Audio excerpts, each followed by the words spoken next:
वर्तमान सरकार द्वारा पेश किया गया बजट पूरी तरह से छात्र विरोधी और स्टूडेंट्स के खिलाफ है।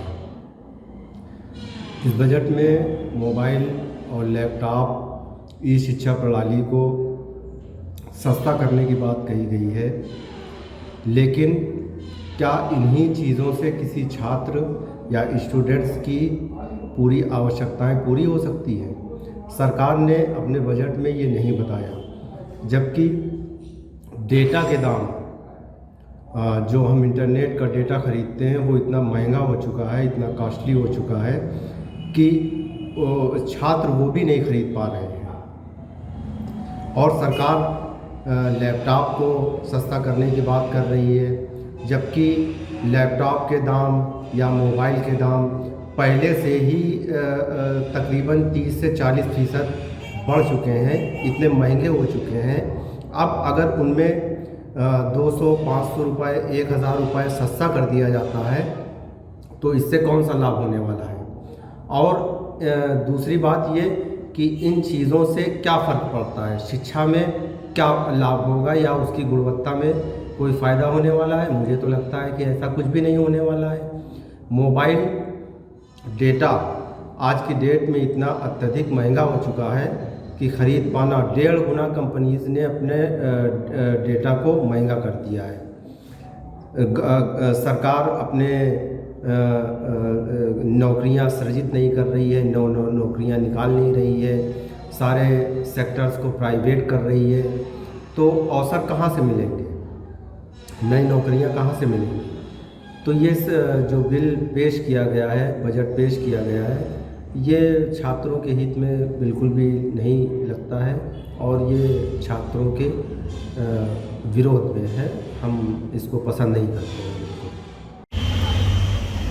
आज संसद में बजट पेश किया गया है जिसमें रोज़गार के अवसर बढ़ाने की बात कही गई है। हमारे फाइनेंस मिनिस्टर की तरफ से 500 से 750 करोड़ तक निवेश करने की बात कही गई है और बेरोज़गारी दूर करने की बात कही गई है। इससे क्या बेरोज़गारी घटेगी या बढ़ेगी, क्या कहते हैं? बेरोज़गारी के विषय में जो इन्होंने निवेश किया है, इस निवेश में तो सबसे पहले तो इन्होंने किसके लिए क्या किया इसके विषय में कोई बातचीत नहीं हुई है। दूसरी चीज़, इन्होंने किस सेक्टर पे, किस तरीके पे कितना निवेश में हमें वो करना है, तो मेन चीज़ ये छलावा है गवर्नमेंट का। क्यों छलावा इसलिए है कि आप निवेश 500 करोड़ से 700 करोड़ करके मशीनी सेक्टर को कैसे रोकेंगे, मजदूरों को कैसे काम आप देंगे, व्यापारियों को, छोटे उद्योगपतियों को, आप छोटे व्यापार करने वालों को, छोटे उद्योग करने वालों को, उनको क्या राहत इससे मिलेगी, उनके हाथ में कैसे काम आएगा? बेरोजगारी, जब तक आप छोटे स्मॉल इंडस्ट्रियल को आप सहयोग नहीं करते हैं तब तक आपकी बेरोजगारी ख़त्म करने का कोई भी वो नहीं बनता है। और ये आप छलावा कर रहे हैं इस विषय में। आप पहले तो अपनी नीयत साफ करें कि आपको कहाँ किस सेक्टर में स्मॉल बिजनेस को, छोटे व्यापारियों को, बेरोज़गार लोगों को आप उनके विषय में क्या करें, बेरोज़गारों को आप कितनी मदद करेंगे कि वो अपना व्यापार स्टैंड कर पाए। जैसे हमारी एक छोटी सी दुकान है, आपने निवेश कर दिया, आपका निवेश हमारे तक आ ही नहीं पाएगा। तो जब आपका निवेश ही हमारे पास तक नहीं आ पाएगा तो इस आपके बजट से हमारा क्या लेना देना रह गया। इस बजट का महत्व तो जब है कि जब हमारे तक उस सेक्टर से कुछ हासिल हो जिससे हम जो आगे व्यापार बढ़ा सकें, कर सकें, तब बेरोजगारी ख़त्म होगी। किसानों को राहत मिलेगी।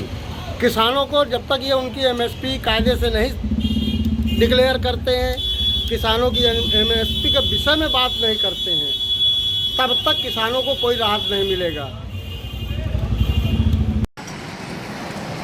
आपका क्या नाम है? राजन दीक्षित। केंद्र सरकार ने अपना बजट पेश किया है।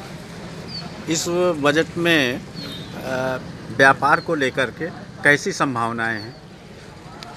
केंद्र सरकार से हम लोगों को काफ़ी उम्मीदें थी कि व्यापार या टैक्सेस में हम लोगों को काफ़ी कुछ रियायत मिलेगी, मगर ये सरकार ने भाई व्यापारियों के हित में कुछ भी ध्यान नहीं देते हुए पीड़ादायक ये बजट रहा हमारी नज़र में। तो भाई हम लोगों को किसी चीज़ में कोई टैक्स या कोई मैन्युफैक्चरिंग से लेके, तो भाई मैन्युफैक्चरिंग या किसी चीज़ में छूट मिलेगी तभी आके। कोरोना के कारण व्यापार भी मंदा है और ये टैक्स इनमें कुछ राहत भी नहीं मिली, इसलिए व्यापार तो बाधित होएगा। और पीड़ादायक मेरी नज़र में तो पीड़ादायक ये बजट रहा।